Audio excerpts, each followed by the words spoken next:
सोने व्यापाऱ्यांसाठी आनंदाची बातमी. शिव एंटरप्राइजेस घेऊन येत आहे fake detector machine.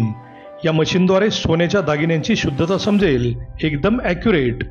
Retail jewellery shop, bank, पतसंस्था, गोल्ड फायनान्स यांच्यासाठी अत्यंत उपयुक्त. तसेच बेस्ट ॲक्युरेसी, झिरो मेंटेनन्स, वापरण्यास एकदम सोपे आणि साईजही एकदम छोटी. या मशीनच्या वापरामुळे बाजारातील डुप्लिकेट किंवा बंधेल सोन्याच्या दागिन्यांपासून होणारी फसवणूक सहज टाळता येते.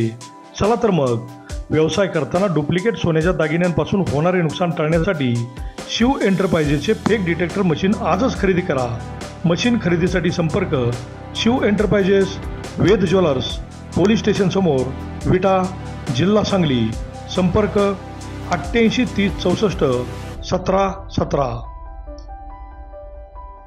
11वी 12वी science, NEET, JEE, CET, NATA अशा सर्व स्पर्धा परीक्षांसाठी नंबर 1 चा पर्याय Shri Rajlakshmi royal academy of science Vita. इथे मिळतो number 1 result, number 1 teaching quality, 3D animated video lectures, live organ biology workshop, number 1 infrastructure, AC, digital classroom, library, study room, expert lectures from various fields, educational tours, exclusive workshops for personality development, Olympiad exam, foundation course, NEET, JEE, CET अशा exams मध्ये अव्वल येणाऱ्या अकॅडमीच्या विद्यार्थ्यांना मिळते लाखो रुपयांची scholarship. आपल्या पाल्याच्या उज्ज्वल भविष्यासाठी आजच प्रवेश निश्चित करा.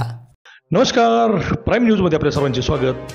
ढवळेश्वर गावचे सुपुत्र, दिल्ली येथील गॅला व्यावसायिक श्री प्रदीप शेठ पाटील यांना महाराष्ट्राचे राज्यपाल रमेश बैस यांनी सन्मानित केल्याने त्यांची मोठी चर्चा होत आहे.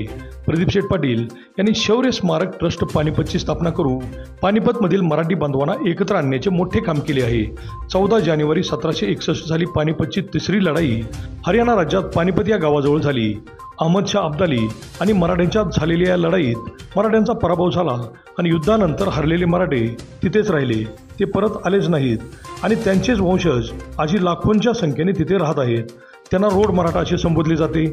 पानिपत आणि आसपासला राहणारे रोड मराठे आजही स्वतःला मराठा समजतात, छत्रपतींना दैवत मानतात. दिल्ली येथे गॅला व्यवसायानिमित्त स्थायिक झालेले प्रदीप शेठ पाटील यांनी स्वतः पुढाकार घेऊन पानिपत येथे 14 जानेवारीला शौर्य दिवस साजरा करत मराठ्यांना एकत्र आणले. लढाईत शहीद झालेल्या मराठ्यांना श्रद्धांजली वाहण्याचा कार्यक्रम घेतला आणि तोच दिवस आता शौर्य दिन म्हणून साजरा केला जातो. आता प्रदीप शेठ पाटील यांनी पानिपत बरोबर देश विदेशात जे मराठी स्थायिक आहेत आणि ज्यांना मराठी येत नाही त्यांच्यासाठी मोफत ऑनलाईन मराठी भाषा शिकण्याचा क्लास सुरू केला आहे. त्यामुळे मराठीची ताकद सर्वत्र वाढणार आहे. त्यांच्या या कार्याची दखल घेत महाराष्ट्र राज्याच्या वतीने माननीय राज्यपाल रमेश बैस यांच्या हस्ते विशेष दखल घेत त्यांना सन्मानित करण्यात आले. गलाई बांधव देशभर फक्त व्यवसायच करीत नाहीत तर मराठीचा अभिमानही बाळगत असल्याचे दिसत आहे. प्रदीप शेठ पाटील यांची या निमित्ताने मोठी चर्चा होत आहे. अभिजित शिंदे, प्राईम न्यूज, विटा. शेतीमधील उत्पादन अनेक पटींनी वाढवण्यासाठी शेणखतास उत्तम पर्याय असलेली संपूर्ण सेंद्रिय पद्धतीची सॉइल चार्जर टेक्नॉलॉजी आता विट्यात उपलब्ध. चला तर मग श्री केदारनाथ कृषी सेवा केंद्र विटा येथे शेतीमधील प्रत्येक पिकास पर्याय उपलब्ध. प्रत्येक पिकासाठी मोफत मार्गदर्शन. श्री केदारनाथ कृषी सेवा केंद्र, नेवरी रोड, शितोळे मार्केट, गाळा नंबर 3, विटा. प्रोप्रायटर प्रमोद पाटील. संपर्क 98 903 13 778.